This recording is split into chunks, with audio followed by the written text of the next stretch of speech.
Então, assim, começando pela parte do cabelo em si, do alisamento, qual que é a diferença do alisamento e da progressiva? Eu tô abrindo o módulo de tricologia porque lá eu tenho um slide que eu explico isso. Função, Patrícia,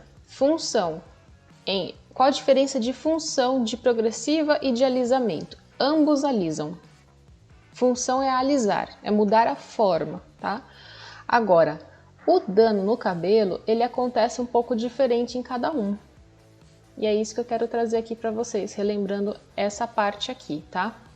E por que eu vou falar que isso tem a ver com a resposta do pH? Quando a gente olha esse slide da parte de cosmetologia, aqui a gente está vendo o fiozinho de cabelo e a gente está vendo os números da régua, né? Os números da régua dessa escala de pH. Então, deixa eu abrir mais um pouquinho aqui para facilitar.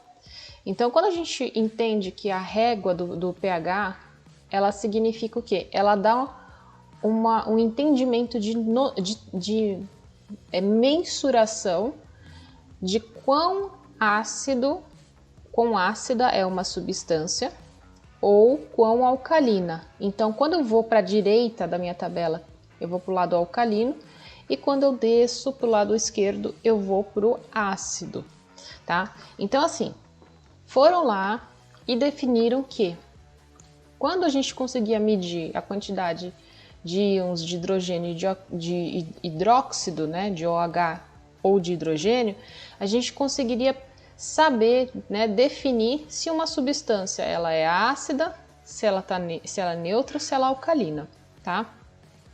Quando a gente olha nessa régua, então essa régua vai até 14.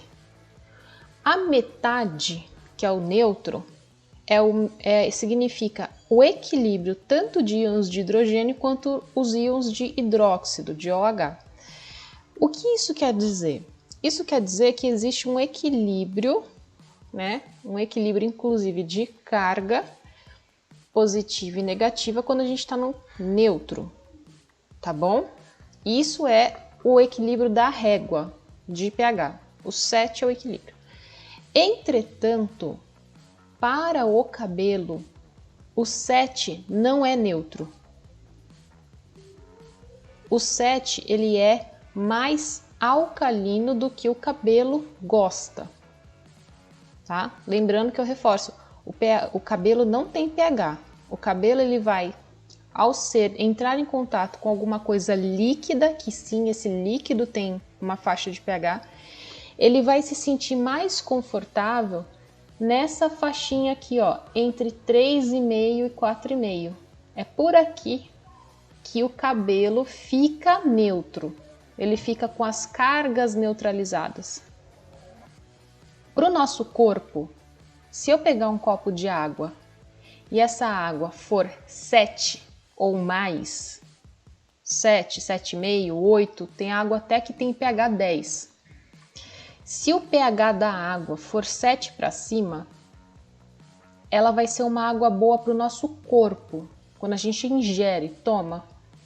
Tanto que é uma coisa que eu procuro olhar quando eu compro água. Se o pH da água é acima de 7. Por quê? A saúde nossa, o nosso corpo vai funcionar bem num pH de 7 para mais alcalino. Tá claro para você? Luna, onde é que começa a acidez e onde é que termina? A acidez ela começa pelo início ou pelo final? Calma que você já vai entender. Ó, o nosso corpício produz cabelo, nosso corpo faz cabelo, certo? Para o nosso corpo tá bom, saudável, o ideal seria que as coisas que a gente toma, por exemplo, como a água, fosse alcalina para ajudar nessa alcalinidade. Tem coisas que a gente ingere que são ácidas que são boas? Tem. O limão, por exemplo, é uma boa. Só que assim, se eu for tomar bastante líquido durante o dia, esse líquido teria que ser 7 para cima. E isso seria bom para o meu corpo, para ingestão. Se eu pegar essa mesma água, que ela é 7, e eu lavar o meu cabelo, o meu cabelo não vai ficar tão feliz assim. Por quê? Porque a informação que eu trago aqui no slide anterior de tricologia é que o fio de cabelo ele fica mais confortável, ele fica com menos frizz, ele fica com aspecto mais hidratado quando a gente está numa outra faixa de pH, que é de 3,5 a 4,5. É por aqui, ó. Por isso que se eu lavar só o meu cabelo com a água, ele não vai ficar estático, não vai ficar com frizz. Você vai conseguir pentear o cabelo se você só lavar o cabelo com a água? Quando a gente entende que, apesar de você falar, olha, na escala de pH, o 7 é neutro, esse 7, para o cabelo, ele não é neutro. Para o cabelo, porque o cabelo não gosta exatamente de pH 7. Com um pH 7, ele dilata, ele fica, a gente chama de oriçado, né? Fica, né, cheio de frizz. E aí a pergunta da Patrícia foi muito boa, que é falar assim, mas Luma, até onde vai a acidez, até onde vai a alcalinidade? Então, a gente tem que saber que quando eu corro para o lado direito da tabela, eu vou falar, está ficando mais alcalino. Quando eu corro para o lado esquerdo, eu vou falar, está ficando mais ácido. Deu para entender, Patrícia? Sendo que existe um momento que é neutro, que é o 7, para os líquidos. Mas para o cabelo, o neutro seria 3,5, 4,5. Mas como a gente vai perceber no cabelo que tá alcalino? Isso que eu quero entender também. Simples como é que a gente demais. vai perceber? É frizz, é embaraçamento. Tá? Agora entendi. Quando a gente tá... Isso, quando a gente tá fora dessa faixinha confortável aqui pro cabelo, que é 3,5, 4,5, o cabelo fica com frizz. Por quê? Porque a quantidade de carga negativa vai ser maior do que ele, vamos dizer assim, gostaria, que ele ficaria confortável.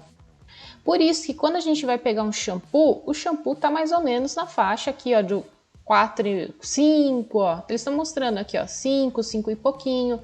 Os shampoos que são bem limpantes, que eles são os shampoos de limpeza profunda, tem shampoo que tá no 7, 8, entenderam?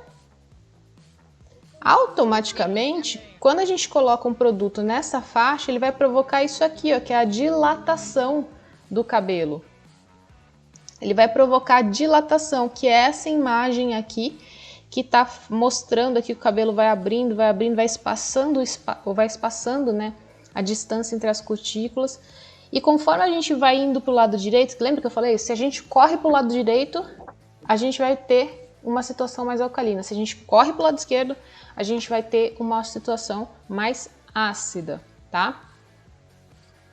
Acompanhamos até agora a questão do pH, gente? Peraí, e quando o cabelo estiver muito ácido, ele está como? Se estiver ácido demais o cabelo, ele Boa vai estar pergunta.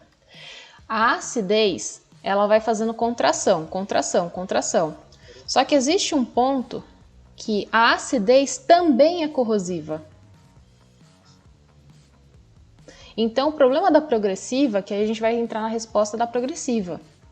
O problema da progressiva é que a gente vai vindo para esse lado esquerdo aqui, ao ponto que vai contraindo, contraindo e começa a esfarelar o cabelo. Vocês não veem o cabelo com a progressiva começar a quebrar? Vai ficando rígido, rígido, duro, duro, duro, duro, e chega uma hora que ele se desfaz também. Vocês não têm produtos ácidos que fazem corrosão também? Você coloca na pele, não corrói a pele? Então, sim, as extremidades dessa tabela de pH, elas significam perigo pra gente. Atenção. Por quê? Aí eu tive tem uma amiga, né, que é a Carol, que é do livro aqui que eu trouxe também para responder para vocês. Um dia ela pegou no laboratório, não vou falar o nome da marca, mas ela pegou no laboratório na época que ela dava aula lá, na universidade, o tal do shampoo que alisava o cabelo. Vocês já viram isso aí? Aí ela foi lá com a fitinha. Aí ela foi lá com a fitinha de medição de pH, colocou a fitinha de medição de pH no shampoo. O shampoo tinha uma acidez menor que 1. Menor que 1. Extremamente ácido, né? Então, os lados, as extremidades da tabela, meu povo, vão causar alteração na forma do cabelo, seja por acidez, seja por alcalinidade. Tá claro para todo mundo? Entendi. Tá sim, ficou bem claro. E aí eu vou começar a responder a questão de alisamento progressiva. Causam o mesmo dano? Dano causam, os dois causam, tá? Então lembre-se disso, toda alteração de forma do cabelo vai causar danos. Agora, o tipo de dano que acontece na faixa de alcalinidade aqui pode ser um pouco diferente do que acontece aqui na faixa de 1 e 2. Né? Aí eu trouxe até o exemplo do livro aqui, da Tricologia e Terapia Capilar, que eu até marquei as páginas aqui, acho que é 158.